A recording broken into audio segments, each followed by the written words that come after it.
Eu sou Maria Dias, médica hematologista aqui do grupo SOFOS-MED e vou conversar um pouquinho com vocês sobre uma alteração importante da nossa coagulação. Você sabia que a coagulopatia hereditária mais comum do mundo afeta cerca de 1 a cada 100 pessoas e a maioria dos portadores não faz ideia disso?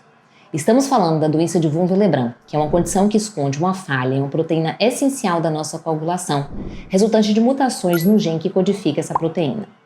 Nos próximos minutos vou explicar para vocês o que é essa doença, como ela se manifesta e como é feito o seu diagnóstico. Para a gente entender a doença, precisamos primeiro olhar o que acontece dentro de um vaso sanguíneo quando ele se rompe e começa o sangramento. Nosso organismo então inicia um processo com o objetivo de parar aquele sangramento, essencialmente em 2 frentes, a hemostasia primária e a secundária.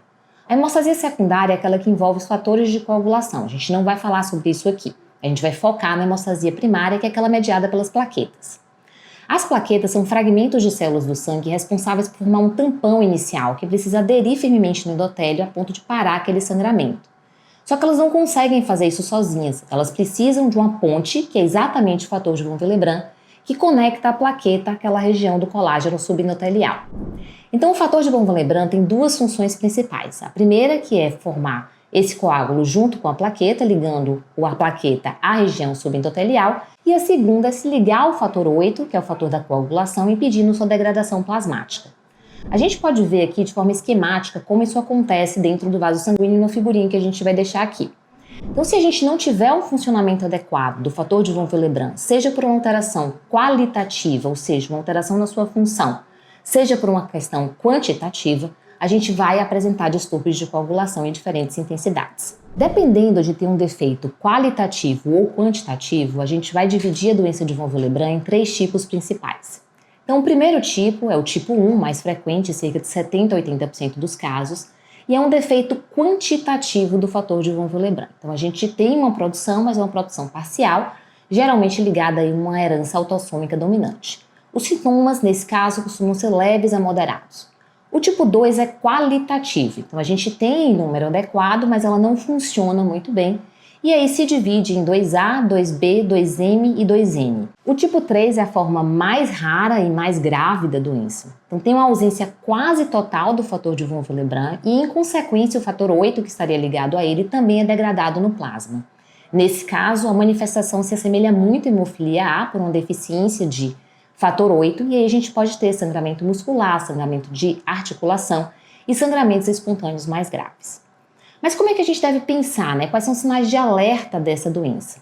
Ela se baseia em 3 condições: a história clínica do paciente, sua história de sangramentos cutâneos, a história familiar e exames laboratoriais que vão demonstrar um defeito quanti ou qualitativo do fator de von Willebrand. Importante lembrar, como eu falei, que as manifestações dependem do tipo da doença, sendo mais graves nos tipos menos frequentes, do tipo 2 e do tipo 3. Na prática, a gente avalia isso por sintomas cardinais. Por exemplo, na mulher jovem é muito frequente se manifestar com um primeiro sangramento menstrual muito intenso, com coágulos, muitas vezes evoluindo com anemia. Isso às vezes passa despercebido porque a paciente traz uma história familiar muito semelhante, já que é uma doença hereditária. Agora, outros fatores também precisam ser levados em consideração. Por exemplo, sangramentos frequentes, equimoses, hematomas, mesmo com traumas mínimos ou traumas às vezes até inexistentes, sangramentos desproporcionais em procedimentos como extração dentária, ou epistaxe, o sangramento nasal, que dura ali mais tempo mesmo com compressão, geralmente com sangramento cutâneo mucoso. E como é que a gente faz o diagnóstico? Como a gente maneja essa condição? Então, o diagnóstico ele vai além de realização de exames padrão. Então, só o hemograma, o TP, TTPA, fibrinogênio não são suficientes para diagnosticar a doença de von Willebrand. A gente precisa de exames mais específicos, aqui caracterizados pelo cofator de histocetina, pela dosagem do fator 8 e pelo fator de von Willebrand propriamente dito. O tratamento, como é um sangramento cutâneo mucoso, muitas vezes é baseado em uso de antifibrinolíticos, como por exemplo o transamin, que a gente utiliza muito na prática. Você pode utilizar a desmopressina, que estimula a liberação do fator de von Willebrand, já produzido pelo próprio organismo, mas aumenta os seus níveis naquele momento em que a gente tem um desafio hemostático. Ou a gente pode, por exemplo, precisar fazer a reposição do próprio fator, ou do fator 8, dependendo da intensidade do sangramento, e geralmente isso é necessário em casos mais graves, como a doença de von Willebrand tipo 3, ou em desafios hemostáticos, por exemplo, cirurgias maiores. Não se esqueça de curtir o vídeo e se inscreva para receber mais conteúdos.